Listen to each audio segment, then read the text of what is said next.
Thank you.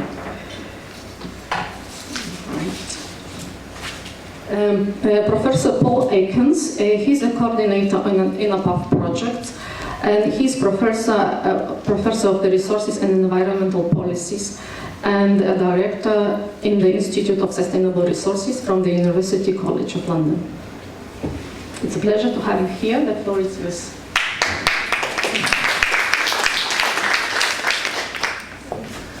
Well, thanks, Irena. It's a huge pleasure to be here, and good morning, ladies and gentlemen. This is easily the most exciting project I've ever been involved in, and I think it's probably the most important, because there's no doubt at all in my mind that we're now at a tipping point in this business of addressing the issue of climate change.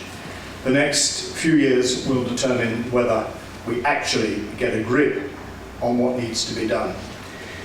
The word at the core of this project is innovation, and that's because the changes that are required in the energy system and the other activities that produce greenhouse gas emissions will require very, very different technologies, very different institutions, and very different behaviors from all of us, such that when we look back, it will be clear that there has been a shift as profound as from horses to motor cars, from pre-digital to post-digital, those kinds of changes. So we're talking about an absolute systemic transformation. And the really interesting thing about it, and the fascinating change that's taken place over the last few years in this area, is that many of you will remember the disappointing Copenhagen negotiations in 2009 on climate change, when all the language was about cost and burden sharing. Addressing climate change was perceived to be going to be costly. Who was going to pay what? Was it industrial countries? Was it developing countries? How were we going to share the burden, etc.? That language is now completely changed over these few years because of the extraordinary technological developments that we've seen in this field, such that it is now not only credible, but actually pretty well certain that the new industrial revolution, and this is a phrase being used by the World Economic Forum among others, the new industrial revolution will provide the basis for wealth creation in the future. And Europe is amazingly well placed to benefit from these changes. Clearly, I regret that the United States decided to withdraw from Paris, but actually that makes our economic opportunity even greater in Europe. Because suddenly, the whole federal machine, and that's obviously different from the state machine and the cities in the US, many of which are still very active on this agenda, but the whole federal machine in the US has just pulled back from striving for leadership in this crucial new economic transformation. And that's a huge opportunity for us. And I hope our project is going to be able to contribute to thinking and action and the next phase of research in this field. That's who we are. We've got a poster here, so I'm not going to spend any time on this. We have a website, obviously, so any of you who are interested after this talk can go and have a look at that. These are our objectives. So we want to understand the challenges of decarbonisation. We want to present a detailed assessment of the technologies. And technology is really important, but we don't understand technology simply in terms of hardware, in terms of gizmos, in terms of pieces of kit. Technologies are crucially intertwined with the institutions that need to regulate and develop markets, and obviously they need to fit with consumer behaviours. We're going to propose policy, innovation, and innovation system reforms. That, I guess, is probably the central objective and why I'm so excited to be part of this project. We're going to create new pathways. It's extremely important that as we continue on this journey, and of course we've been on this journey now for a few years in the EU, so it's not a new journey, but we need to have a sense of where we're going and what are the major milestones on that path. We're working very closely with a whole heap of stakeholders. We actually had 27 stakeholders when we submitted our proposal, and we've recruited more. These are businesses, civil society organizations that are engaged in this effort, and it's crucial that we understand as researchers what their impulses and motivations are, and indeed their needs, in order to make the most of the opportunities that will present themselves. And we're going to make clear the social, economic and environmental dimensions of the low carbon transition and how these can be managed. And they will require managing. Some of them will be controversial, some of them will be difficult, some of them will entail the stranding of assets that have already been created as technologies and behaviors move in a different direction. This happens all the time, of course, in a capitalist economy, but normally it happens as a pure result of markets, and when government policy tries to engineer this, this becomes quite controversial. So Irena has said what the questions are, and I'm very briefly, I'm not going to go through a kind of listing of the work packages and all that. You will know that that's how these projects tend to be organized. I'm just going to say, how are we trying to get insights into these questions? Obviously, we hope we're going to answer them in pretty categoric ways, but let's be a bit modest at the beginning of this journey. So how can economic and social actors champion CO2 phase-out? Well, the first thing to do is to try to understand what's going on here. And it's a very, very complicated space, because energy use and the activities that produce emissions are at the heart of all our lives and at the heart of our economic activities. So we're going to look in detail at the socio-economic dimensions of the low carbon transition, distributional consequences, ethical issues, impacts on labour markets and competitiveness.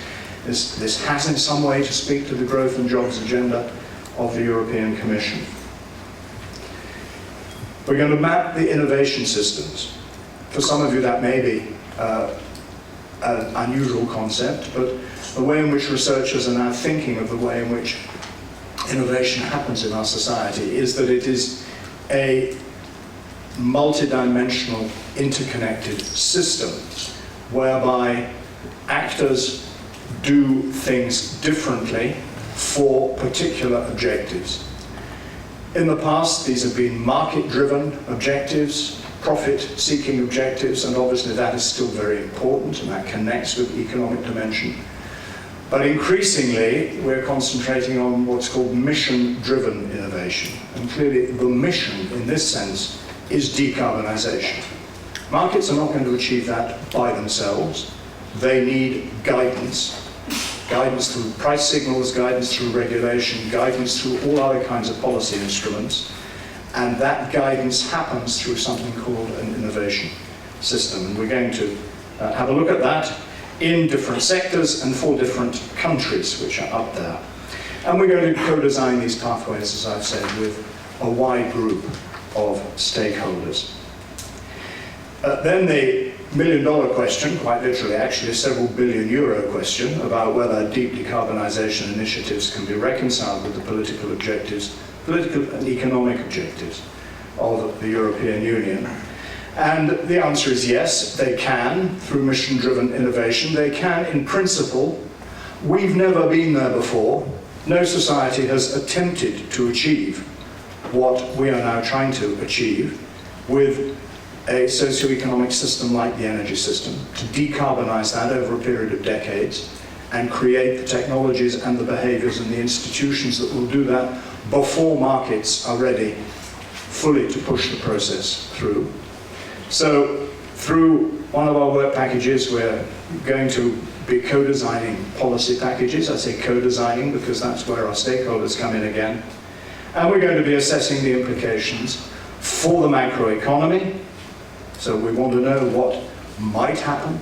These are scenarios, they're not predictions. They're just helping us to think about the likely implications for employment, GDP growth, industrial competitiveness, the social and distributional implications, the governance options, because this will need to be regulated and guided by institutions, and right the way through the project, we've got the financial sector. The financial sector is absolutely critical. It's pretty dysfunctional at the moment, if we're to be honest, but it will need to play its part. With the high-level panel at our meeting yesterday, we spent the day thinking about the financial sector and what needs to happen with the financial sector in order to shift the enormous sums of money from investment in high carbon to investment in low carbon. So the third question, what does science have to say about the risks and opportunities? Well, I've already talked about the innovation aspect. Obviously, innovation is only the first part of the story. Once these technologies exist, they have to be deployed at scale. No point thinking about a technology that can't deliver gigatons of carbon savings, billions of tons, because that's the scale of the challenge. And actually getting the flows of money, investment, corporate activity into low carbon at that scale, as I say, is an unprecedented challenge. I've mentioned the financing already, and then we've got the crucial issues of public acceptance. We all demand a lot of our energy system. We expect lights to go on when we press switches. We expect to keep warm, to keep cool, to keep mobile. We expect to go wherever we want, when we want.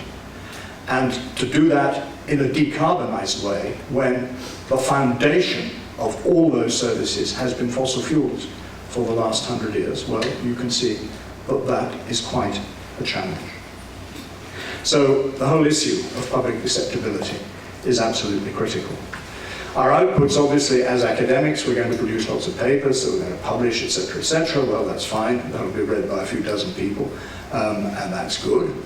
We're also going to produce a number of online tools which are listed there and also listed here, so that people can relatively quickly get a sense of what it is we're talking about without reading all sorts of learned papers, and can play around with the technologies, with the policies, and simulate these kinds of pathways for themselves. And there are real interlinkages between our project and the projects that you're going to hear about in a minute. And we're all on each other's advisory boards, and we're trying to join up across the project in order to maximize the learning between ourselves.